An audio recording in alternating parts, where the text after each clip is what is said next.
RAC came to us, asked us to do something exciting and interesting in Europe. So we went to the pub and sat down and thought about it. And we thought, well, let's just see how many countries we can visit on a single tank of fuel, which we thought was exciting and interesting and above all relevant to people who go to Europe and want to go to lots of different countries. We thought that maybe we'd get up around 10 or so. In the end, we managed to do a little better than that. Guinness World Records told us that the record had to take place without the use of any form of external assistance, ships, trains, which meant that our starting point have to be in Europe. And so we ended up down on the border between Belgium and Holland near Maastricht. Always wanted a Guinness World Record.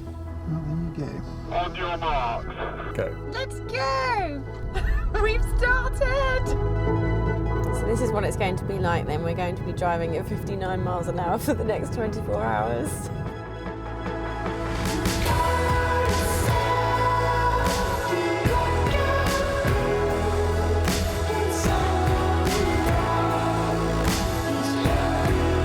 Rebecca and I thought the 4-hour stint was a sensible period of time.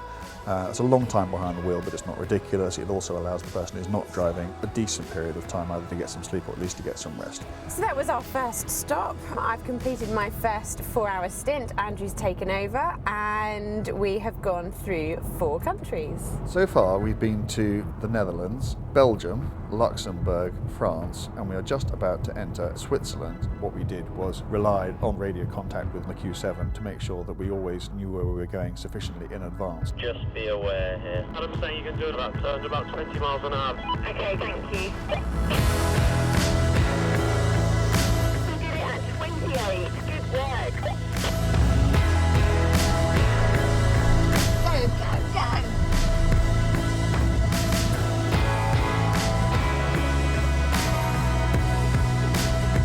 Ultimately and fundamentally, you want to be travelling at the lowest speed the car will travel at in its highest gear. In the Audi, that turned out to be about 52 miles per hour.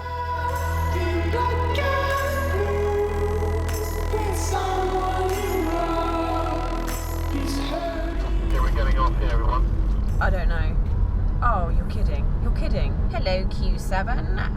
Our sat-nav says tunnel closed in 19 miles, so I don't know whether you've got that as well. Copy that. You can make the best plans in the world months in advance, but there will always be stuff which comes out and bites you. And we had exactly one such instance. The moment we crossed the border into Austria, navigation systems in all the cars just started pinging up that a tunnel was closed. The only thing we could do was to go over the mountains that the tunnel had been built to avoid. The thing that I guess was most terrifying was looking at our projected range. Then suddenly all sorts of other things, very, very thick fog thick enough that driving became very difficult, and for a while, really the overall priority of what we were doing stopped being to drive as frugally as possible and started being not falling off the side of a mountain.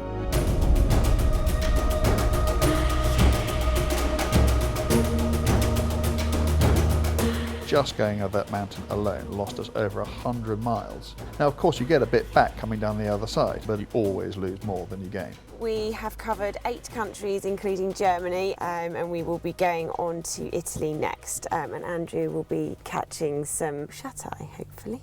I know a way out of this dark I'm in. I know a choice to make. I've got to hold on the light. It's very important to have 2 drivers because from a safety point of view, if one of us becomes tired, then the other one can take over and have a rest. As dawn broke, we found ourselves in Slovenia, delighted that our fuel consumption was back up to approximately where we needed to be. Hold on to the light. Who's gonna save you? Following our every movement was an RAC van, just to maintain the car, make sure the fluid levels were topped up and with some spare wheels in it. And it was just very, very nice to know that everywhere we went there was this sort of guardian angel looking over our shoulders. 7:43 in the morning and we've not been to bed. I'm not sure if you're getting this. We are 138 miles from Brod with a range of, I'm afraid, only 195, not the 220 we originally thought. The first tricky decision that we had to make was whether to go to Bosnia. We knew the border might not be particularly easy to get across, and having gone over the border and seen what things were like on the other side, I think it was a fairly sobering experience for all of us. And that's when we had probably the most difficult decision of the entire trip. So we still have a decision to make about Serbia versus Serbia-Hungary. We need to make the decision now because the road ahead is closed. The simple arithmetic was that there was a border with Serbia which was quite close, which we were pretty confident we could get to, and that would have been our 13th country, and that would have been fine. Good record. However, there was another border with Serbia which was further away, more difficult to get to, but just beyond that lay also the border with Hungary. So the decision we had to make was whether we go for 13 countries and know that we could get to 13 countries, or try for 14 and risk only getting 12. Okay, we're going to get up here, we're going to go for it. God, how far can this thing go? Range is 5 miles. Could you just repeat that, please? Our range is 5 miles now. I think we're going to have to go a kilometre slower, to be honest.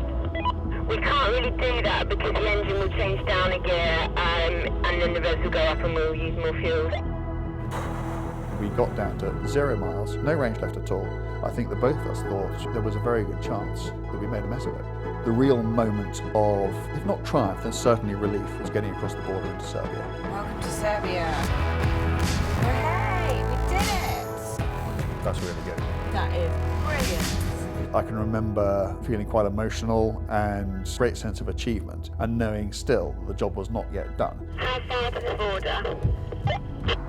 We expect about 4 miles on this road, okay? 4 miles. Towards the end, it got very, very quiet in the car. The tension was extraordinary. There were no miles left on the range, and we just sat there for mile after mile, just waiting for the thing to run out of fuel. 2 miles from the border. There was no indicated reason in the world why the car should still be functioning. It should have stopped working a long time before it actually did. And then out of nowhere, it appeared. And it was a very emotional moment, but it was also a very surreal moment.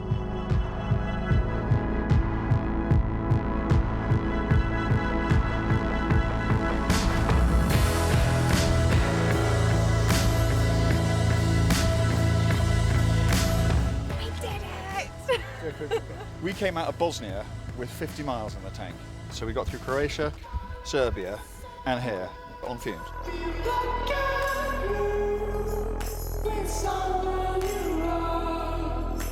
Now, let's see.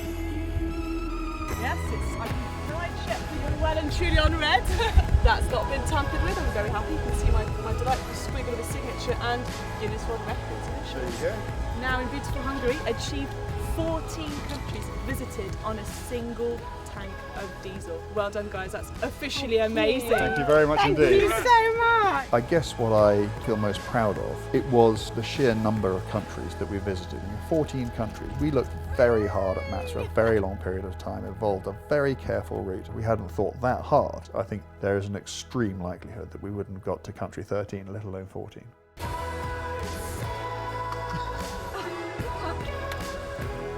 Nice moves, boys.